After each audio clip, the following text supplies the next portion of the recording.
زلیخا نے حضرت یوسف علیہ السلام کو کمرے میں کیوں بند کیا کہ جیسا کہ عورتیں پھسلا دیتی ہیں مرد کو، کہ زلیخا کو کسی عورت نے کہا کہ وہ اس کے گھر میں رہتا ہے، اپنے جی تھامنے سے وہ بند کیے دروازے آ جائے گا، اور بولی زلیخا حضرت یوسف علیہ السلام کو سنا کر حضرت یوسف علیہ السلام تمہارے پاس فوراً آ جائیں گے۔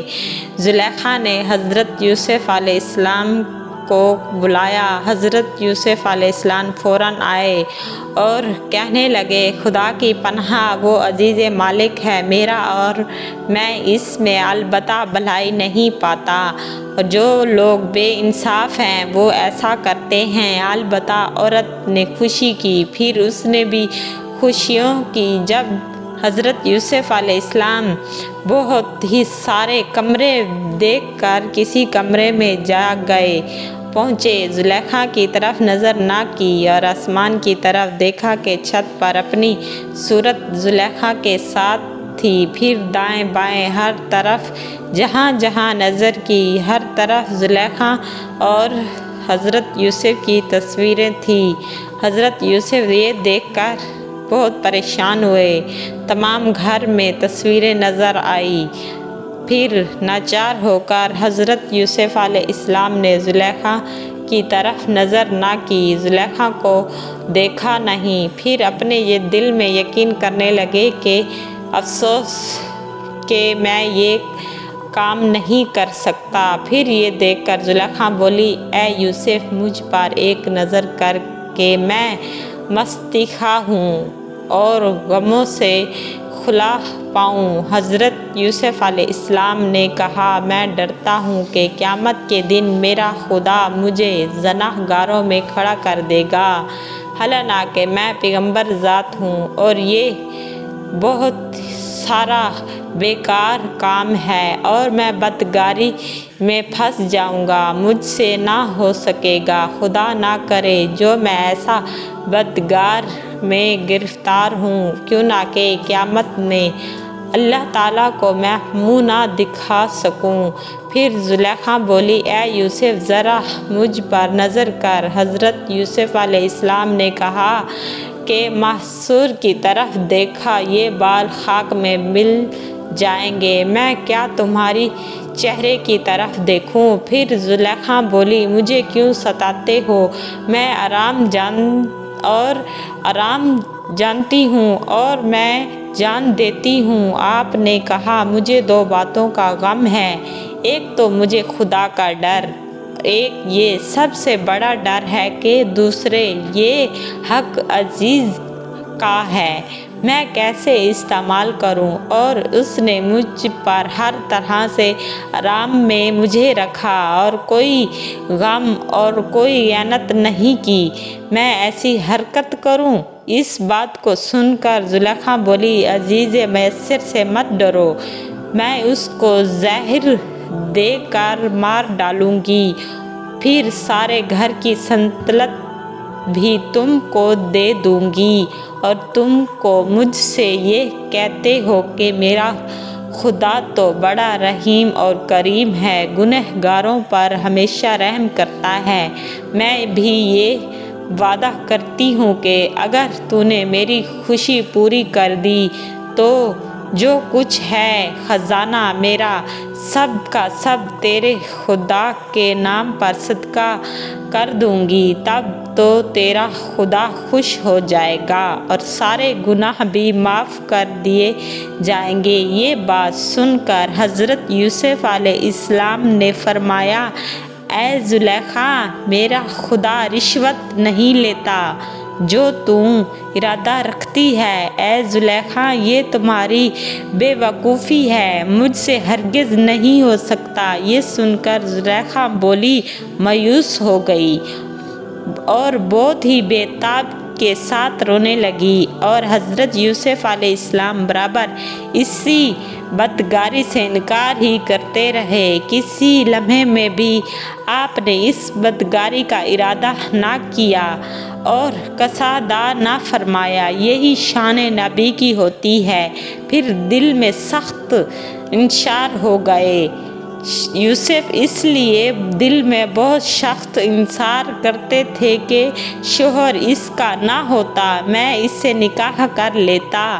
اس تفسیر میں لکھا ہے کہ حضرت یوسف علیہ السلام نے جب زلیخا کو حد درجہ معذب دیکھا اور اپنی جان دینے پر مستحق ہوئی، تب آپ نے ارادہ کیا کہ میں زلیخا سے رہائی پاؤں۔ اور بعض لوگوں نے کہا دلیل سے یوں ثابت ہوتا ہے کہ یوسف علیہ السلام نے جب دیکھا کہ زلیخا نے کمرے خانے کے دروازے بند کر دیے، اپنی جان دینے پر مستعد ہوئی، تب ناچار اس کے سوا کوئی راہ ہی نہ دیکھی، پھر اسی کی طرف متحب ہوئے۔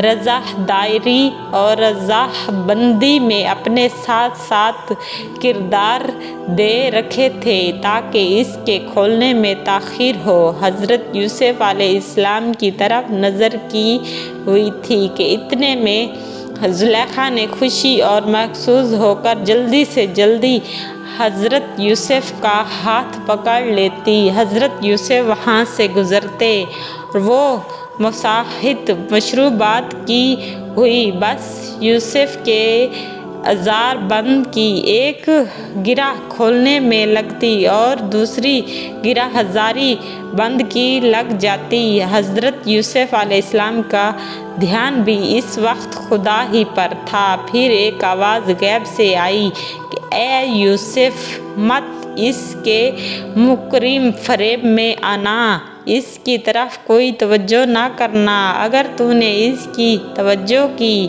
تو بدکاری کا مرتبہ ہو جائے گا اور تیرا نام بھی خدا کے ہاں اس جرم کی بادشاہ میں انبیاء کے دفتر سے مٹا دیا جائے گا اور نامعلوم خدا تیرے ساتھ کیا معاملہ کرے گا۔ حضور صلی اللہ علیہ وآلہ وسلم نے فرمایا، اے یوسف، اگر مخالفت کی تم نے گناہ کی تو مٹا دے گا اللہ تعالیٰ نام تمہارا انبیاء کے دفتر سے۔ تب سنتے ہی یہ الفاظ غیب حضرت یوسف دروازے کی طرف دوڑے باہر نکل جانے کے واسطے اور پیچھے زلیخا دوڑی ان کے پکڑنے کو۔ خدا کے حکم سے دروازہ خود بخود کھلتا چلا گیا اور بعض لوگوں نے کہا ہے کہ حضرت جبرائیل علیہ السلام نے آ کر یوسف کی شہادت پر ایک خط کھینچا، خدا کے حکم سے صاف اس فائل سے پہنچ گیا۔ بعض لوگوں نے کچھ ایسا کہا ہے کہ لڑکا دودھ پیتا عزیز مصر کا تھا، وہ تقریباً 6 ماہ کا تھا، اپنے گوہر پر ہی یہ بولا کہ اے یوسف صدیقی، تم زنا کرنا چاہتے تھے۔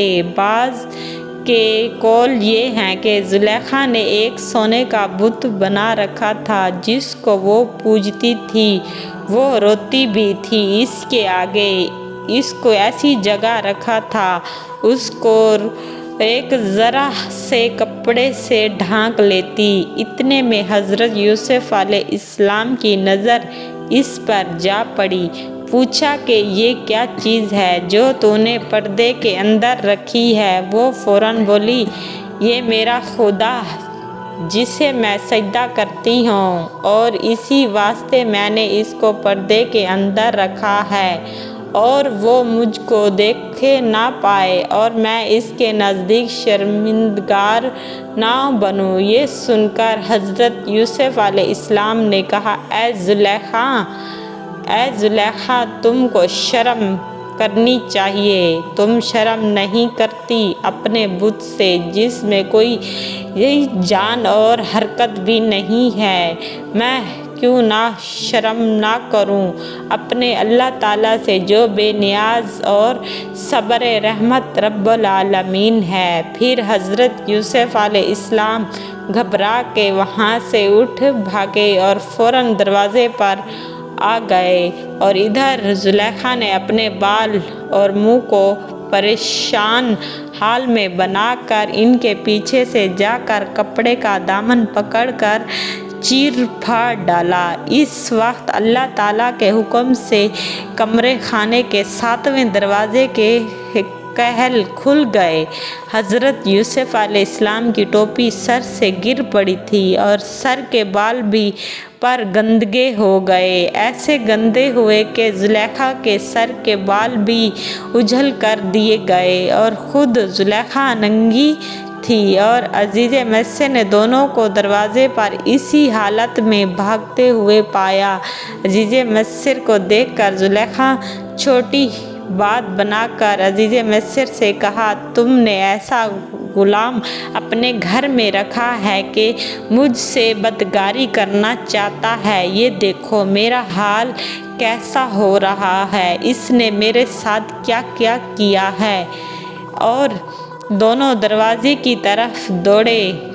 عورت نے چیر ڈالا اس کا کرتا پیچھے سے، ان دونوں کے دونوں مل گئے۔ عورت کے خاوند سے دروازے میں زلیخا بولی، کچھ سزا ہے ایسے شخص کی، جو چاہے اس کو دو، تیرے گھر میں برائی کرے مگر اسے ہی قید میں پڑھا ڈالو، یہ مار۔ یہ سن کر عزیز مصر نے حضرت یوسف علیہ السلام سے کہا، تجھ کو میں نے اپنا بیٹا بنایا تھا، اپنے گھر کا امین بنایا تھا، اپنے مکافات اس کی ہی ٹھہرائی تھی کہ تم میری عورت پر بدگار نظر رکھتے ہو۔ حضرت یوسف علیہ السلام نے عزیز مصر سے کہا، زلیخا مجھ پر ناحق فریب اور تہمت اور بہتان لگاتی ہے، میرے صدقات اور دینداری پر جھوٹے بہتان لگاتی ہے اور بناتی ہے، مجھ کو گنہگار بناتی ہے۔ میں اس سے آبرو ہوں کہ میں نے کوئی برا نہیں کیا۔ جب زلیخا نے مجھ کو پکڑا تو میں دروازے کی طرف بھاگا، پھر پیچھے سے میرا کرتے کا دامن پکڑ کر پھاڑ ڈالا۔ عزیز مصر نے جب یہ بات سنی تو اپنی جی میں سوچا کہ غلام جب سے میرے گھر میں ہے کبھی اس میں نے خیانت نہیں کی اس نے، اور نہ ہی جھوٹی بات کبھی اس نے کی ہے۔ پھر عزیز مصر نے حضرت یوسف علیہ السلام سے کہا، میں تیرے قول کو جب سچ جانوں گا تو وہ سچا ہے، برحق ہے، اور زلیخا باطل اور بدکار ہے، اس بات پر تو گواہ لاؤ۔ تو حضرت یوسف علیہ السلام نے ایک بچے کو گواہدار پر اشارہ کیا کہ تم اس لڑکے سے پوچھ لو۔ عزیز مصر نے مسکرا کر کہا کہ تو نے جو کہا اب مجھ کو معلوم ہوگا، گناہ تیری طرف سے ہے، تو مجھ کو معذل دیتا ہے، کیوں نہ کہ 6 مہینے کے لڑکے سے پوچھوں۔ 6 مہینے کے لڑکے نے کبھی سوال کا جواب نہیں دیا جو مجھ کو بتاتا ہے۔ اتنے میں خدا کے حکم سے وہ لڑکا اپنے پالنے میں سے بولا اٹھا کہ اے عزیز مصر، یوسف صدیقی اس بات پر سچے ہیں، تم میری بات کو جھوٹ نہ جانو۔ جب عزیز مصر نے لڑکے کی زبان یہ بات سنی تو بڑا ہی عجیب ہو گیا کہ اس نے اس کے پالنے کے قریب جا کر اس کی طرفداری کی کہ اے لڑکے تو نے کیا دیکھا ہے؟ تب وہ بولا، اللہ تعالیٰ، اور گواہی دی کہ ایک گواہ نے عورت کے لوگوں میں سے اگر پیچھے سے آ کر کرتا اس کا پھاڑ ہے تو عورت سچی ہے، اگر وہ جھوٹ ہے، اگر کرتا آگے سے پھٹا ہے اور اس کا پچھلا حصہ صحیح ہے تو یہ جھوٹا ہے، اور وہ سچ ہے کہ کرتا پیچھے سے پھٹا تھا۔ اللہ تعالیٰ نے یوں ہی ارشاد فرمایا، پھر جب یہ دیکھا عزیز مصر نے کرتا پھٹا پیچھے سے کہا، بے شک یہ ایک فریب ہے، تم عورتوں کا اور البتہ عورتوں کا بڑا فریب ہوتا ہے۔ بعض اس کے عزیز مصر نے زلیخا کو مار ڈالنے کا ارادہ کیا اور یوسف کو قید کرنا چاہا۔ اس کے لڑکے نے کہا، اے عزیز مصر، تم نے جو کچھ خیال کیا وہ عقل مند لوگوں کے خیال سے باہر ہے۔ اگر تم ایسا کرو گے تو تمہارے اخلاق کے نزدیک آپ کی رسوائی ہو جائے گی۔ یہ بات سن کر عزیز مصر نے یوسف علیہ السلام کو کہا کہ اس بات کو جانے دو، اور زلیخا سے کہا، میں نے تجھے معاف کیا، جیسا کہ قرآن مجید میں اللہ تعالیٰ نے ارشاد فرمایا ہے۔ زلیخا کو کہا، اے یوسف، جانے دو۔ اس بات کو اپنی عورت سے کہا، یعنی زلیخا کو کہا، تو بخشش اپنے گناہ، یقین تو یہی گناہ گار تھی کہ کہتی ہے۔ جس وقت یہ بات ہوئی تھی حضرت جبرائیل علیہ السلام وہاں حاضر تھے، جو کہتے تھے یوسف عزیز مصر کو کہ تم وہاں تھے۔ حضرت یوسف علیہ السلام بولے، اس نے خوشی کی مجھ سے اور میں اپنے دل کو قابو میں کیے ہوئے تھا۔ اس وقت حضرت جبرائیل علیہ السلام بولے، اے حضرت یوسف، کیوں اس کا پردہ فاش کرتے ہو؟ حالانکہ اس نے تمام محبت کا سچا دعویٰ کیا۔ عقل مند بزرگوں کا ایک مشورہ نہیں ہوا کرتا اور اپنی محبت کا عقیدہ کھولیں گے۔ پھر حضرت یوسف علیہ السلام بولے، یا الہی، تو نے ناحق مجھے عزیز مصر کے سپرد کر دیا کہ مجھ کو بے گناہ عذاب میں مبتلا کر دیا۔ حضرت جبرائیل علیہ السلام نے کہا، اے یوسف، تم نہیں جانتے کہ دوست کی دوستی میں مصیبت اٹھانی ہوتی ہے۔ اور محققوں کو یوں ہی کچھ الفاظوں میں لکھا کہ خدا تعالیٰ نے حضرت جبرائیل علیہ السلام کو منع فرمایا تھا کہ حضرت یوسف علیہ السلام زلیخا کا عیب ظاہر نہ کریں۔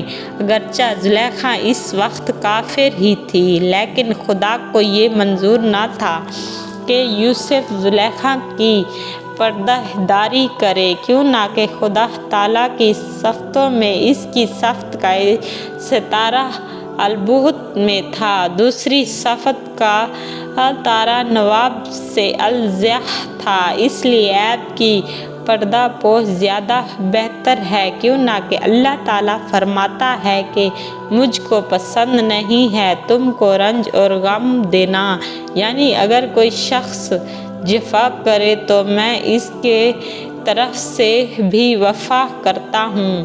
بعض لوگوں نے کہا، اے حضرت یوسف علیہ السلام نے عزیز مصر کے ساتھ بات چیت کرتے وقت اپنے جی میں کہا، میری بات عزیز مصر کو باروی نہیں ہوتی، مجھ کو سچ نہیں جانتا، حالانکہ اس نے مجھ سے کبھی جھوٹی بات نہیں کی اور نہ سنی، نہ مجھ سے کبھی خیانت پائی۔ حضرت جبرائیل علیہ السلام نے فرمایا، جو نمودار اس 6 مہینے کے لڑکے سے سیکھ لو۔ اس نے جو گواہی دی ساتھ دلیل کہ وہ تمہارے جیسا نہیں، بے تامل کہے بیٹھے کہ گناہ گار زلیخا نے گناہ کیا ہے، لیکن لڑکے نے یہ ظاہر نہ کیا اور گواہی دے دی، اور خدا کو بھی یوں کب منظور ہے کہ بندہ مومن کا عیب ظاہر نہ ہو، تمام مخلوق کے سامنے رسوا ہو کر، اگرچہ اس سے گناہ کی سرداری کیوں نہ ہو، تب بھی اپنے حکم سے پردہ پوش کرنا چاہیے۔ اس بات میں اس کے اختلاف بھی یہ کہا ہے کہ کسی نے 3 مہینے، کسی نے 7 مہینے بعد اس کے یہ ایجاب ظاہر ہوئے کہ بعض خلق اللہ کے کان پہنچنے کہتے ہیں کہ بات حضرت یوسف علیہ السلام سے کی زبان سے 5 عورتوں نے سنی کہ زلیخا کی خاص ہمراہ زار تھے، اور سب کی سب زلیخا کو ملامت کرنے لگی۔ ایک تو ان میں ساکی ملکہ تھی، دوسری باورچین، تیسری عورت خون برادار تھی اور چوتھی بلانے والی اور پانچویں حجامن تھی۔ یہ سب مل کر زلیخا کو ملامت کرنے لگی۔ ایک روز زلیخا نے دعوت کی اور دی، ان سب کو بیک وقت بلایا، ایک جگہ مجلس کی، فرمایا جیسا کہ اللہ تعالیٰ نے فرمایا کہ جب سنا تو فریب بلاؤ، ان کو تیاری کی، اس کے واسطے ایک مجلس دی، ان کو ہر ایک کے ساتھ چھرایا کہ چھری اور ایک لیمو، اور ادھر حضرت یوسف علیہ السلام سے بولی کہ اب نکلو۔ ان کے سامنے اور ہر ایک کے واسطے جدا جدا تخت رکھ دیا تھا، چنانچہ سب عورتیں اپنے اپنے تخت پر بیٹھی اور اس کے آگے ایک باختار زردار میوے سے کچھ فروٹ وغیرہ، کچھ کھانے کے نمکین میٹھے پھل رکھ دیے اور ہر ایک عورت کے ہاتھ میں ایک ترانچ چھری کاٹنے کو دے دی۔ اس کے بعد حضرت یوسف علیہ السلام کو اس کے کپڑے سے ہٹایا اور کمرے بند سے یوں نکلے کہ یاقوت سے سجا کر اس مجلس میں لا کر بٹھایا گیا۔ جب عورتوں نے ایک باریکی ان کی طرف نظر کی، سب کی سب بے ہوش ہو کر گر پڑی، بجائے لیمو تراش کرنے کے اپنی اپنی انگلیاں کاٹ لی، اور حضرت یوسف علیہ السلام کی شکل اور صورت پر سب کی سب عاشق ہو گئی۔ اور جب مجلس پر خاصات ہوا تو اس کے بعد اس کے وہ عورتیں اپنے اپنے ہوش میں آئیں اور ہر عورت نے اپنے اپنے ہاتھوں کی انگلیاں کٹی ہوئی دیکھی اور اپنے کپڑے میں بھی خون سے آلودہ دیکھے، تو یہ کیفیت دیکھ کر بعض لوگوں نے ان سے کہا اور کہنے لگے کہ حضرت یوسف علیہ السلام کو بشر نہیں ہے کہ کوئی فرشتہ معلوم ہے، جیسا کہ اللہ تعالیٰ نے ارشاد فرمایا کہ تم جو حضرت یوسف علیہ السلام کو اتنی عطاشت میں دیکھ رہی تھی، اپنے ہاتھ کاٹ ڈالے اور اپنے ہاتھوں میں انگلیوں سے خون بہائے۔ یہ شخص جو آدمی نہیں ہوتا، شاید یہ کوئی بزرگ فرشتہ۔ یہ دیکھ کر زلیخا بولی، یہ وہ شخص ہے جس کے لیے تم مجھ پہ طعنے اور ملامت کرتی تھی۔ وہ عورتیں کہنے لگیں، اے زلیخا، ہم پر ملامت ہے کہ تجھ پر تو رحمت ہو کہ تو نے ایسا کوئی کام نہیں کیا۔ پھر وہ عورتیں کہنے لگیں، تو نے ہمیشہ اپنے گھر میں رکھا، اس کو فریب نہ دیا۔ اس کے جواب میں زلیخا نے کہا، میں نے بہت کوشش کی، میں بھی یہاں تک گر گئی ہوں، لیکن وہ شخص میرے ہاتھ نہیں آیا۔ اس معاملے میں وہ کہنا کہ فاتن اور مجھ پر ہی بہت گنہگار ہوئی کہ حضرت یوسف علیہ السلام کو میں پانے کی خوشی میں پتہ نہیں میں نے کیا کیا۔ میں نے اس سے چاہا جی بھر کے، اپنی جان سے بھی زیادہ اس پر برابر قائم رکھا۔ اگر اب بھی ناک مجھ سے کرے گا تو میں کہتی تھی کہ البتہ قید خانے میں پڑے گا، اور ارادہ کیا۔ بڑی بے عزتی ہوئی۔ عورتوں نے زلیخا کو صلاح دی، دوسری مرتبہ پھر یوسف کو بلایا کہ اس کی ملامت اور نصیحت کرے۔ ممکن ہے کہ تیرے کام میں آسانی، حالانکہ عورتوں کی عزیز یہ ہے کہ اس کے معاملے میں یوسف کو دیکھیں۔ چنانچہ زلیخا نے پھر یوسف کو بلایا۔ سب کی سب سامنے بیٹھ کر ان عورتوں نے حضرت یوسف علیہ السلام سے کہا، اے صاحب، آپ کس واسطے اس بیچاری پر بے رحم ہیں؟ اس کے ساتھ کیوں نہیں شکوہ فرماتے؟ ہم لوگ یہ ڈرتے ہیں کہ آپ بلا وجہ اس کے تحت پر آ کر قید خانے میں نہ پڑ جاؤ۔ اس بات کو سن کر حضرت یوسف علیہ السلام نے کہا، یہ بہتر سمجھتا ہوں کہ میں قید خانے میں پڑا ہوں۔